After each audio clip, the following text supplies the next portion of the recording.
Halo guys. Di sini kita mungkin bakal sharing dari makalah kita yang bertiga masing-masing. udah kita presentasiin di kelas gitu. Nanti kita bakal sharing ke kalian.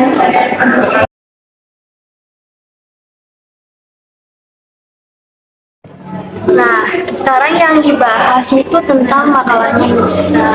Makalah formal ini aja santai aja bahasanya, nggak perlu ini.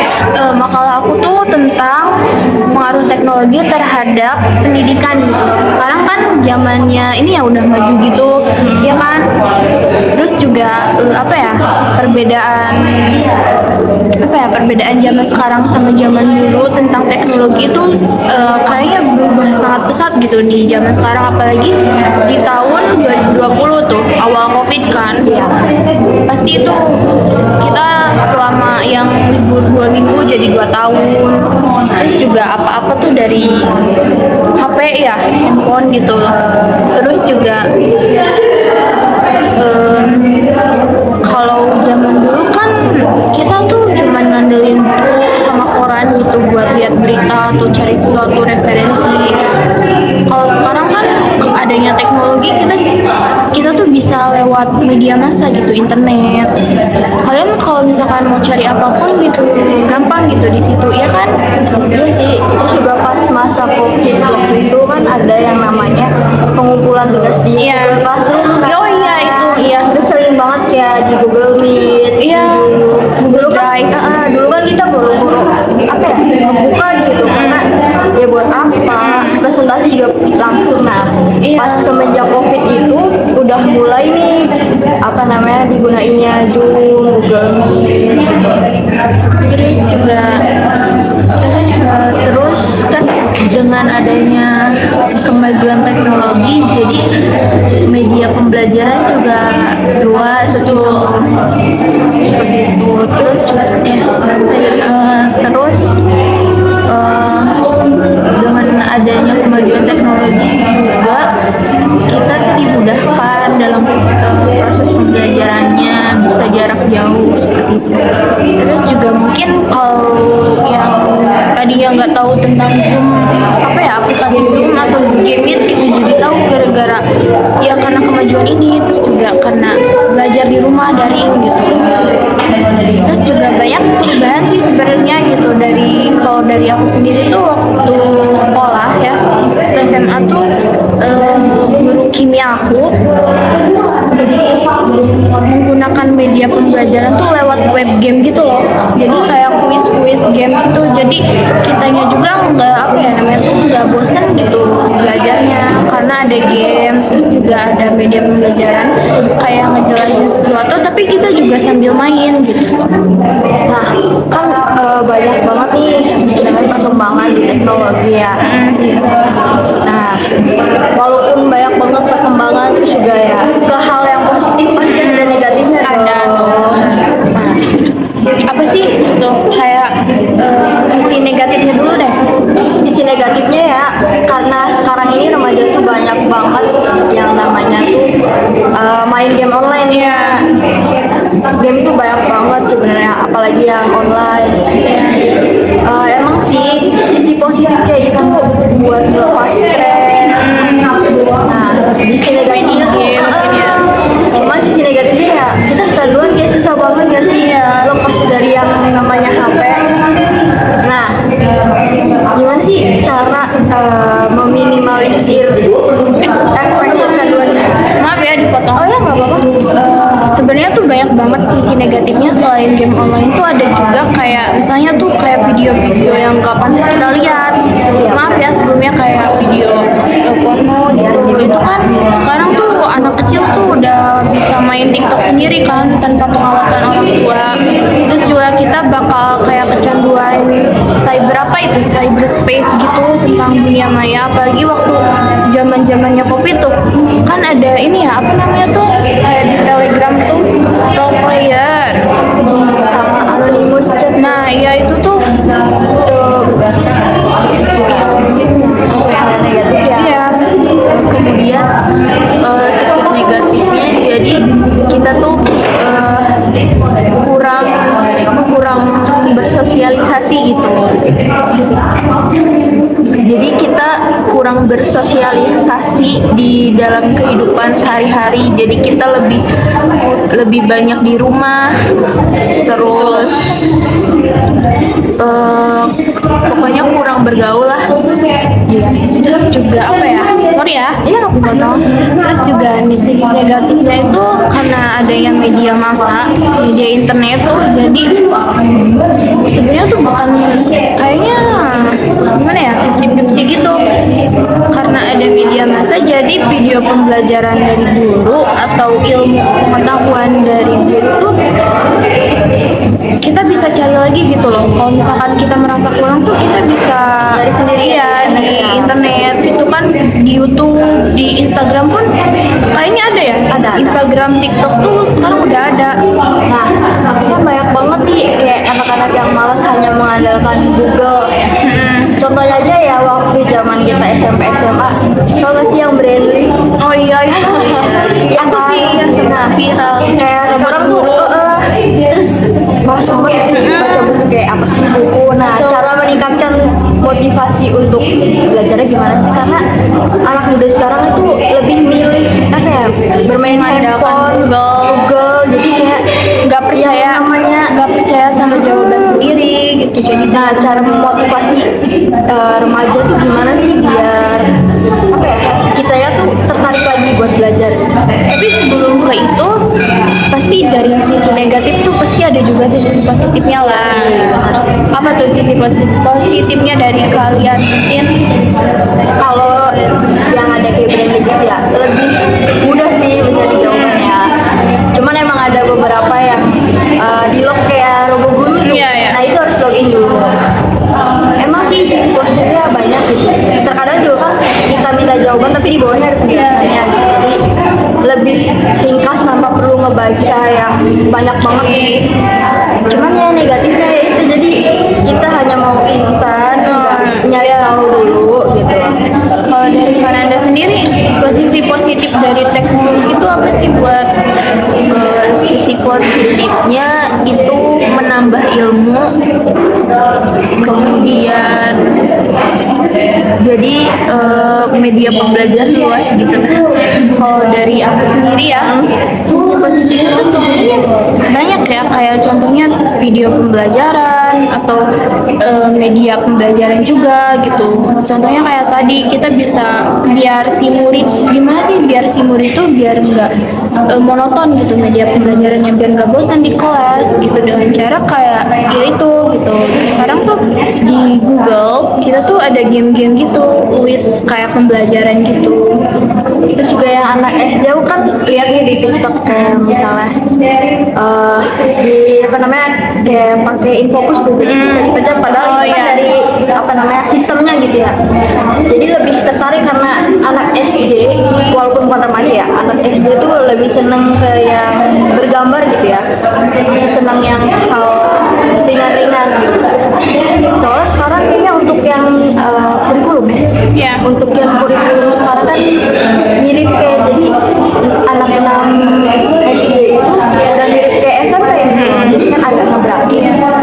Makanya gimana sih cara gurunya biar anak-anak tertarik? sekarang zaman teknologi ya? Zaman teknologi itu kan bukan cuma hanya internet, tapi juga ke gadget, terus laptop gitu. Apa sih materi kamu kan tentang handphone nih? Iya betul. Boleh dijelasin nggak gitu? Tipe handphone itu. Ya pengaruhnya. Pengaruh handphone tuh sebenarnya ada positif negatif ya. Kalau untuk sisi positifnya itu sebagai media pembelajaran, jadi dengan handphone sendiri ya tadi adanya Google Classroom atau pas PJJ, terus juga dengan handphone itu kita dapat mencari jawaban dengan mudah tanpa harus misalnya ke perpustakaan dulu nyari lagi, kan sekarang digenggam kemana-mana tuh. Jadi tinggal di Google atau di apa ya, kalau nggak salah Google Scholar. Oh iya itu. Nah disitu kan bisa nyari misalnya jurnal apa, penelitian apa, nah itu kan langsung keluar gitu. Itu lebih mudah. Nah jadi juga dengan handphone sendiri kan kayak ada misalnya media sosial apa, nah itu kan bisa melepas stres dengan adanya game. Iya. Tapi Instagram. Kadang kita juga ngeliatnya tuh ya macam-macam lah, random misalnya lagi sedih terus videonya yang lucu lah jadi ketawa. Tapi kalau misalnya terlalu berlebihan gitu, susah banget buat lepas. Jadi apatis gak sih karena fokus gadget gitu. Jadi kayak misalnya kita dipanggil tuh, bodo amat gitu. Oh iya. Iya maaf ya. Oh, dari mana Teh? Gimana? Sebenarnya adanya handphone itu untuk mempermudah ya, mempermudah sesuatu. Tapi kita harus bijak aja cara pergunain handphone tersebut, seperti itu aja sih. Jadi handphone kalau misalnya kitanya bisa gunain dengan benar tuh berakibat baik. Banyak manfaatnya. Banyak banget manfaatnya. Cuman Ya udah ketinggalan info tuh kan. cuman ya namanya remaja ya, udah namanya mager tuh, aduh, Udah sih itu. udah mending rebahan aja, Scroll TikTok, scroll IG, Reels IG gitu. Makanya jadi yang namanya kecanduan tuh remaja tuh udah banyak banget kan. Nah, dari game tadi teknologi, gadget nih, terus juga pasti ada dorongan gitu dari si orang tua. Gimana caranya kita Dorongan lah motivasi orang tua nih? biar anaknya nggak kecanduan lagi. Iya, Mungkin bisa di kalau misalnya masih SD atau SMP sekarang udah banyak yang punya handphone, mungkin pakai apa ya namanya Google apa sih pokoknya. Jadi kalau di jam tertentu tuh di lock gitu, dibatasin gitu, nggak bisa sama sekali membuka aplikasi apapun. Lupa itu namanya aplikasi, yang penting dengan itu bisa mengurangi ya namanya kecanduan gitu. Apalagi kan kalau udah megang HP tuh boro-boro doang terus iya. Kadang kayak kita aja tuh kadang begadang gitu nonton drakor. tau kayak Jam 2 nanti deh nanggung jam 2, jam 3. SMP sama kayak gitu, aku nge-scroll atau apa ya, nonton udah jam 12 gitu, besoknya malah ngantuk, malah kecapean. Kan Anda gimana? Ya sama sih, kebanyakan remaja pada umumnya, cuman saya dibatasin aja gitu, misalkan kalau jam 9 itu udah tidur gitu. Ini kan kita tuh tadi dari teknologi ke internet ke gadget, kita mau ke motivasi belajar gitu. Gimana sih? Jadi menurut perkembangan zaman, sebenarnya motivasi juga bisa kita dapatkan dari media sosial gitu, dari handphone juga bisa sepertinya. Tetapi motivasi juga berperan penting dalam pembelajaran dan juga orang tua kita gitu.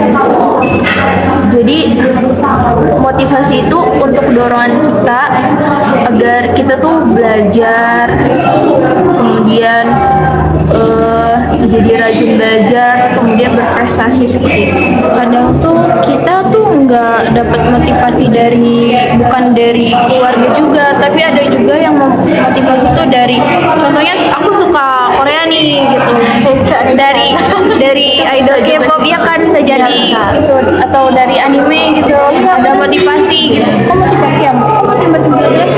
Iya. Kan karena Hechan kan, aduh pengen banget nih, Hechan tuh bangga banget punya fans yang pinter nih. Iya.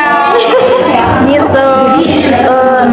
Idol atau enggak anime juga bisa jadi media motivasi juga untuk kita ya. Gitu. Jadi boleh sih kayak hiburan gitu, drama Korea ataupun anime. Dari quotes K-drama tuh banyak banget gitu. Dari pelajaran-pelajaran yang bisa kita ambil. Kemudian jadi motivasi juga timbul dari diri siswa tersebut gitu. Dari diri sendiri ya, dari diri sendiri. Kalau misalkan dari diri sendiri itu ada kemauan untuk belajar atau enggak untuk hidup yang lebih baik gitu, jadi kita bisa termotivasi gitu. Jelas. Iya sih. Yang motivasi sendiri sih banyak ya, ada yang dari dalam diri, ada juga yang dorongan dari orang lain dorongan kan. dari Atau orang mungkin yang punya pacar nggak ada, maaf. Bisa jadi tuh jadi Tapi iya motivasi. bener ada bisa. Biar pacarnya bangun kita. Jadi aku tuh pernah dengar dari seorang psikiater. Jadi teman, pacar ataupun orang tua itu bisa jadi penyemangat kita gitu, terutama keluarga ya. Iya, terutama keluarga. Jadi gak apa-apa kita punya pacar, nonton drakor ataupun bersosialisasi, itu bisa jadi kita bersemangat seperti itu untuk belajar.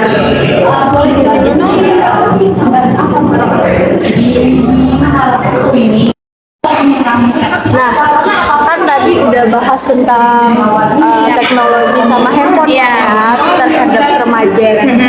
Nah, sekarang nih yang mau dibahas itu tentang motivasi sama prestasi belajarnya. Karena penting banget kan. Tadi kan udah ya sedikit gitu tentang motivasi, terus Nah, kenapa sih remaja saat ini tuh butuh banget yang namanya motivasi untuk belajar gitu? supaya lebih giat lagi gitu kan, karena pengaruh teknologi mungkin jadi malas-malasan. Nah itu tuh gimana sih caranya Kak? Sebenarnya kita bisa memanfaatkan teknologi dengan memotivasi, sepertinya seperti itu. Cuman menurut sumber yang saya baca ya, ternyata teknologi itu menghambat siswa untuk memotivasi gitu. Karena penggunaan gadget, terus laptop ataupun komputer itu bisa membuat siswa tersebut gimana ya, kurang untuk belajarnya. Jadi mereka tuh lebih suka bermalas-malasan main game atau nonton drama seperti itu. Nah, ada beberapa cara memotivasi siswa gitu. Apa tuh? Boleh di-spill dong. Yang pertama itu menggunakan media sosial dengan bijak. Yang kedua itu peran orang tua dalam mendidik juga diperlukan. Kemudian